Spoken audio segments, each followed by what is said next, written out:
Halo semuanya, kembali lagi di Piki dan Prof Edi. Tapi hari ini ditemani sama Asta dan Cemincreng.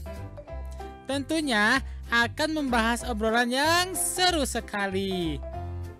Halo Cemincreng, apa kabarnya? Nah, Asta, alhamdulillah, Ucu sehat. Asta, gimana kabarnya?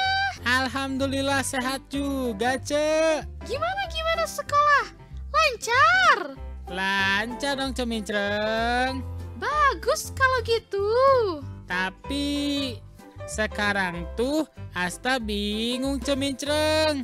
Asta diberi tugas oleh ibu guru. Minggu depan semua anak-anak harus membacakan cerita di depan kelas. Ceritanya bebas sih, mau cerita apa juga. Tapi masih bingung mau cerita apa. Tenang aja, Asta. Gak usah bingung. Cemincreng punya satu cerita. Wah, cerita tentang apa Cemincreng? Cerita tentang si kancil dan siput. Belum pernah denger, Ce. Ya udah, kalau gitu Cemincreng ceritain ya. Siapa tahu nanti mau bacakan cerita ini. Asik. Siap Cemincreng. Asta siap mendengarkan ceritanya.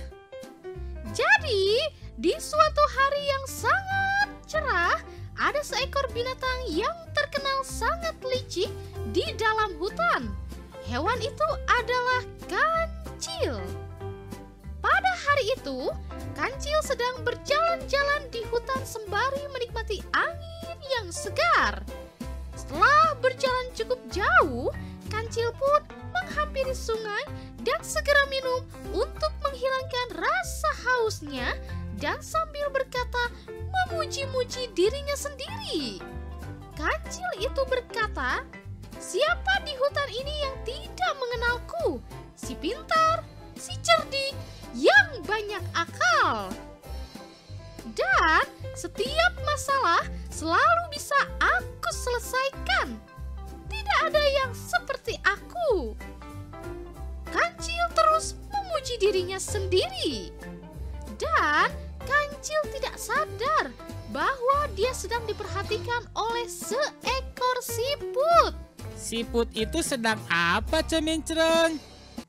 Nah, siput itu memang sedang diam di pinggir sungai itu.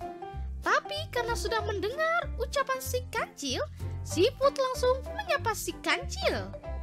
"Hai kancil, kamu terlihat sangat bahagia." Si kancil langsung mencari asal suara itu. Dan akhirnya si kancil melihat siput itu dan berkata, "Oh, kamu siput. Pasti sudah lama memperhatikanku. Jelas aku sangat berbahagia. Tidak seperti kamu. Kamu yang kecil dan lambat pasti susah untuk melakukan apapun. Sedangkan aku, si kancil yang terkenal cepat dan cerdik. Jadi apapun bisa aku lakukan." Si kancil itu terus mengejek siput dan bersikap sangat sombong, meremehkan siput. Lalu apa yang dilakukan siput ketika diejek dan melihat si kancil bersikap sombong itu? Nah, siput sangat terkejut dengan ucapan yang diucapkan oleh si kancil. Siput pun berkata, "Kancil, kamu tidak boleh bersikap sombong seperti itu." Siput dengan lembut mengatakan itu kepada kancil. Tapi kancil tetap bersikap sombong dan berkata, "Aku tidak sombong, siput. Aku mengatakan yang sebenarnya. bahwa aku hewan yang terkenal sangat cepat dan cerdik. Tidak seperti kamu yang kecil dan sangat lambat. Aku masih menjadi yang terbaik. Lalu siput mulai kesal dengan si kancil. Dan siput berencana untuk memberi pelajaran kepada si kancil agar tidak bersikap sombong dan bisa menghargai orang lain. Memberi pelajaran seperti apa, Cemincreng? Siput menantang kancil untuk adu lari dan sang kancil pun menyetujuinya. Dan akan diadakan keesokan harinya. Wah, pasti siput kalah dong, Cek. Kan kancil hewan yang sangat cepat larinya. Tapi siput punya rencana lain. Karena tujuan siput menantang kancil itu untuk memberi dia pelajaran. Jadi, siput berencana untuk mengelabui si kancil dengan meminta bantuan teman-teman siput lainnya. Mengelabui seperti apa, Cemincreng? Karena siput sadar bahwa dirinya tidak bisa mengalahkan kancil saat beradu lari. Siput meminta tolong kepada teman-temannya untuk membantunya dengan sebuah cara lain. Jadi saat perlombaan dimulai, semua teman-teman siput sudah bersembunyi di tempat yang akan mereka lalui. Dan teman-teman siput harus muncul ketika mendengar suara si kancil dari kejauhan. Sehingga kancil akan mengira siput akan selalu berada di depannya. Dan keesokan harinya, semua penghuni hutan menyaksikan perlombaan tersebut. Mereka ingin mengetahui apakah siput akan mengalahkan si kancil yang terkenal cerdik dan sombong. Lalu bagaimana hasilnya, Cek? Saat perlombaan itu dimulai, dengan angkuhnya si kancil berlari dengan sangat cepat dan berkata, "Selamat tinggal siput yang lambat. Aku tunggu ya, kamu di garis finish." Nah, ketika si kancil sudah lari dengan cepat dan cukup jauh meninggalkan siput, si kancil terkejut karena melihat di depannya ada siput yang mendahuluinya. Melihat hal itu, si kancil menambah kecepatan dan hal itu terus berulang hingga si kancil mulai kelelahan. Kok siput selalu ada di depan, Cek? Sebenarnya yang kancil lihat itu adalah teman-teman si siput yang sudah dimintai tolong untuk membantu siput dalam perlombaan ini.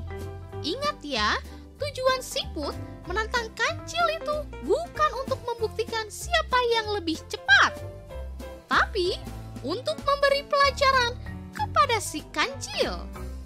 Oh, gitu ya, Cemincreng. Lalu kelanjutannya bagaimana?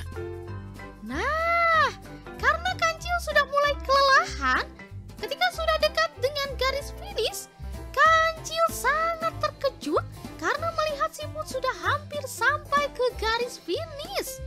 Akhirnya, kancil mengakui kekalahannya dan merasa malu karena dikalahkan oleh siput yang sangat lambat saat berjalan. Wah, lalu apa yang kancil lakukan setelahnya, Cemincreng?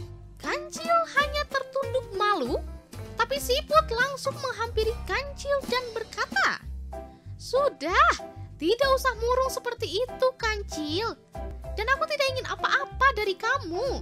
Aku hanya ingin kamu tahu bahwa janganlah bersikap sombong dengan kelebihan yang kamu miliki.